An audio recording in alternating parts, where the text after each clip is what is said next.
नमस्ते प्रणाम। तो हम हैं गायक शिव प्रकाश लिली और रौरा लोग के लिली धुन भोजपुरी में बहुत बहुत स्वागत बा।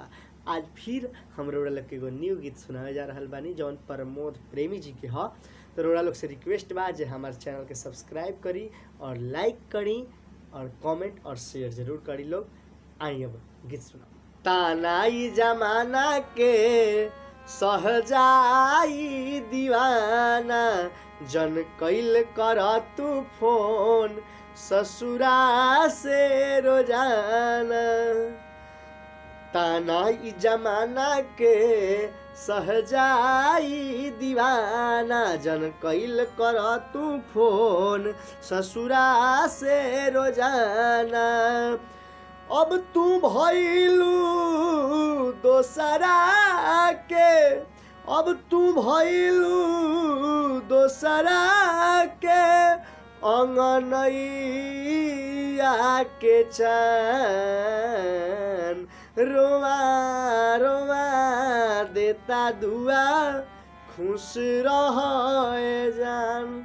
रोआ रोआ देता दुआ खुश रहे जान।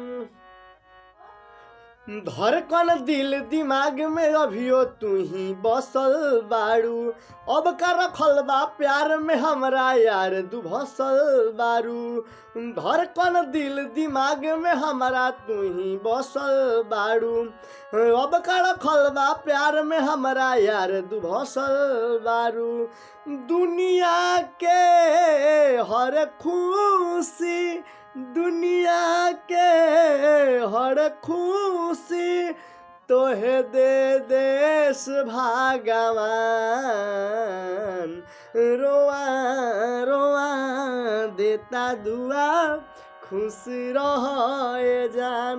रोआ रोआ देता दुआ खुश रहे जान। ए बेवफा तोहरे सुरतिया आँख पर नाचत रही। प्रमोद प्रेमी देहाती के आंसू अब तय सही बही। ए बेवफा तोहरे सुरतिया आँख पर नाचत रही। प्रमोद प्रेमी देहाती के आंसू अब तय सही बही। ऐसन कैलू अब ना डोली, ऐसन कैलू अब ना डोली कौनो लईकी पर ईमान। रोआ रोआ देता दुआ खुश रहे जान। रोआ रोआ देता दुआ खुश रहे जान। तानाई जमाना के सहजाई दीवाना जन कैल कर तू फोन ससुरा से रोजाना।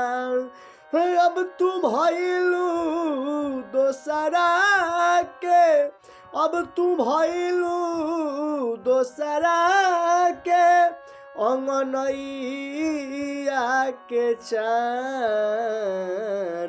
रोआ रोआ देता दुआ खुश रहे जान। रोआ रोआ देता दुआ खुश रहे जान। नमस्ते प्रणाम। तो रौरा लोग से एक बार रिक्वेस्ट बा जे हमारा चैनल के सब्सक्राइब करी और लाइक करी और कमेंट और शेयर जरूर करी लोग। जय हिंद जय भोजपुरी।